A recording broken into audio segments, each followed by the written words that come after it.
Assalamualaikum warahmatullahi wabarakatuh. Saya Melsia Fildaliani dari kelas Bisnis Digital Reguler Malang. Saya di sini akan mengerjakan tugas dari mata kuliah Manajemen Bisnis, yaitu menceritakan seseorang kisah inspiratif di dalam dunia bisnis yang menjadi inspirasi bagi saya di dunia bisnis, yaitu Jerome Pauline Sijabat.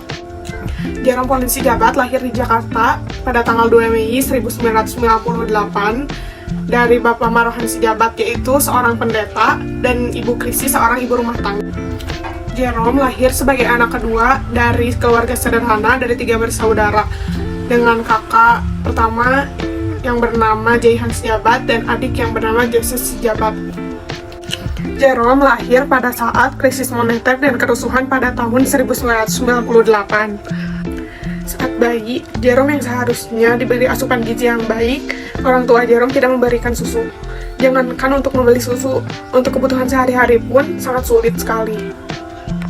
Ditambah lagi para penjara di sejumlah titik di Jakarta, sehingga barang-barang pokok yang sangat sulit didapatkan dan harganya yang sangat merangkak naik pada saat itu.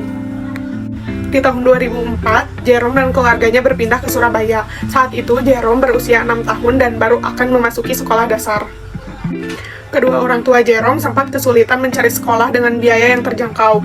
Sampai akhirnya, Jerome dan sang kakak mendapatkan beasiswa di IPH School Surabaya, yaitu sekolah swasta yang termasuk internasional dengan biaya yang mahal. Di sekolah ini, teman-teman Jerome mayoritas merupakan anak-anak dengan ekonomi yang berada. Disinilah cita-cita Jerome Pauline bermula. Saat liburan sekolah, biasanya teman-temannya selalu menceritakan kegiatan selama berlibur, yaitu dengan biasanya teman-temannya tuh mayoritas liburan di luar negeri gitu ya. Sedangkan Jerome Pauline hanya berlibur di dalam negeri saja. Jerome kecil saat itu mulai terinspirasi dan bertekad ingin pergi ke luar negeri bersama keluarganya. Dan ia berpikir hanya ada satu cara untuk dia bisa pergi ke luar negeri, yaitu dengan cara pendidikan. Hanya itu.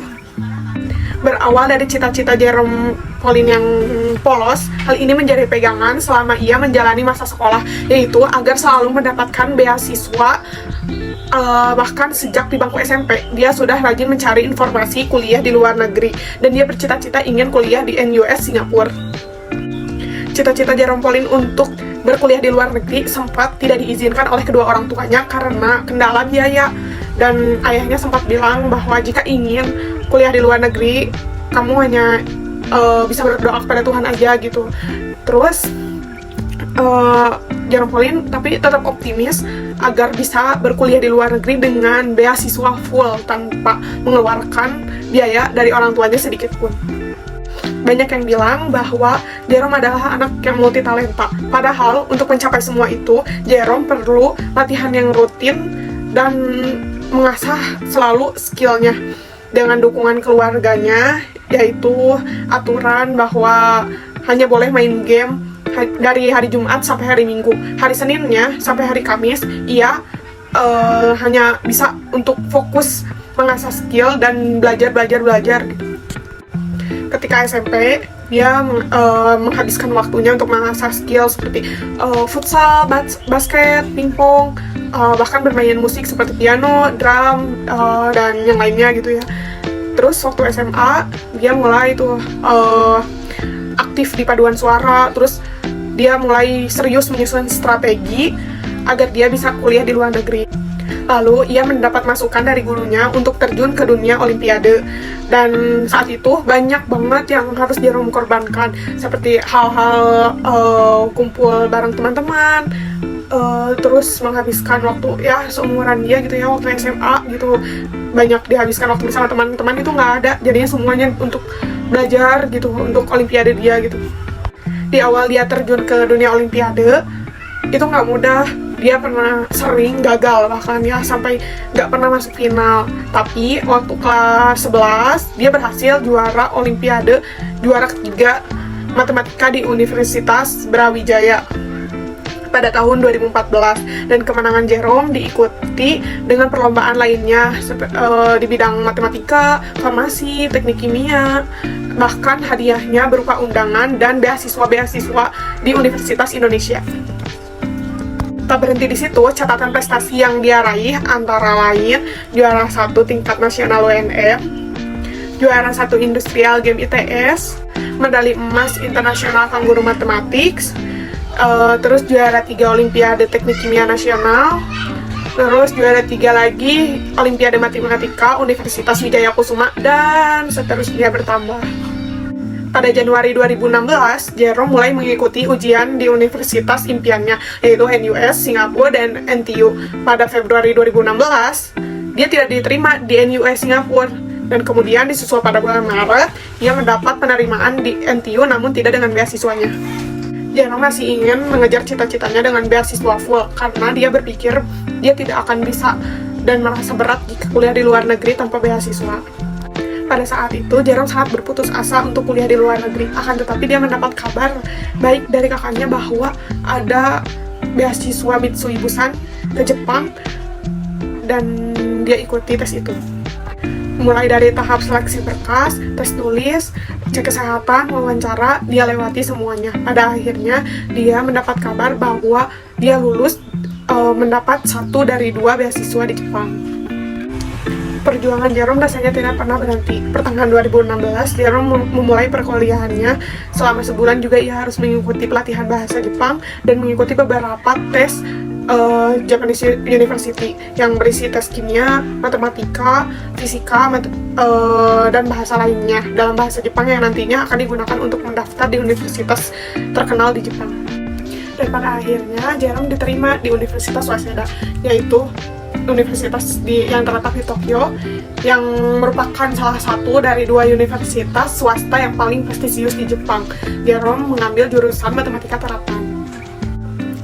Meski sempat kesulitan belajar bahasa Jepang, namun ia bertekad mengikuti lomba pidato bahasa Jepang dengan terus-menerus latihan. Jerome yang baru 5 bulan belajar bahasa Jepang pun mendapat penghargaan sebagai salah satu dari peserta yang terbaik yang dengan yang lainnya. Di Jepang, Jerome membuka channel YouTube yang diberi nama Nihongo Mantaku pada tanggal 23 Desember 2017 bersama dengan temannya yang bernama Kevin. Kevin juga adalah seorang mahasiswa di Jepang yang berasal dari Indonesia. Mereka dipertemukan pada saat sedang mengisi acara Natal Manado di Jepang dengan bermain piano. Sebagai YouTuber, tentu saja Jerome pernah merasa kecewa karena penonton yang sedikit dan juga konten edukasinya yang kurang banyak diminati. Namun, Jerome dan Kevin tetap merasa bertekad dan gigih dan sampai mengupload video itu dalam seminggu itu 2 kali upload dalam seminggu. Saat sedang semangat-semangatnya merintis channel YouTube, Kevin memutuskan untuk mundur dari channel Nihongo Mantaku. Kevin mundur pada tanggal 8 Agustus tahun 2018. Hal ini sempat membuat Jerome bingung harus meneruskan channel YouTube-nya atau tidak. Namun pada akhirnya Jerome tetap melanjutkan channelnya dengan konten yang semakin beragam, seperti kehidupannya sebagai mahasiswa di Jepang dan motivasi-motivasi menarik lainnya. Dan kini, channel Nihongo Mantaku telah mencapai 10 juta subscribers dengan penghasilan miliaran rupiah per bulan. Dan kini, Jerome sering muncul di acara-acara TV dan juga mengisi beberapa acara sebagai pembicara di universitas terkenal di Indonesia loh. Pada masa pandemi tahun 2020, Jerome sadar jika menjadi content creator bukanlah karir jangka panjang, karena akan ada terus konten kreator yang baru yang lebih menarik lagi. Sehingga dari pemikiran tersebutlah Jerome mengajak sang kakak, yaitu Jaihan, membuat bisnis F&B untuk menunjang pemasukan ke depannya. Mengklaim sebagai yang pertama di Indonesia meracik minuman teh dengan dicampur buah asli, menanti bisnis Jerome Pauline ini resmi dibuka pada tanggal 10 April 2021 di Tomang, Jakarta Barat. Berjalan selama 4 bulan, Jaehyun, sang kakak, mengatakan bahwa menanti sudah memiliki 68 toko di 16 provinsi. Itulah sesosok Jerome Pauline, seorang mahasiswa biasa dengan segala perjuangannya untuk mendapatkan beasiswa di luar negeri. Berawal dari YouTuber, kemudian merambah ke bidang bisnis kuliner, serta menjadi brand ambassador. Kini Jerome Pauline memiliki kekayaan 5 miliar per bulannya, sehingga dijuluki sebagai miliarder yang sukses di usia yang sangat muda. Jerome percaya bahwa kegagalan demi kegagalan yang ia alami adalah yang mengantarkannya sampai ke titik sekarang. kita harus bisa mengorbankan yang baik demi yang terbaik. Mengorbankan kesenangan besar demi kesenangan yang jauh lebih besar.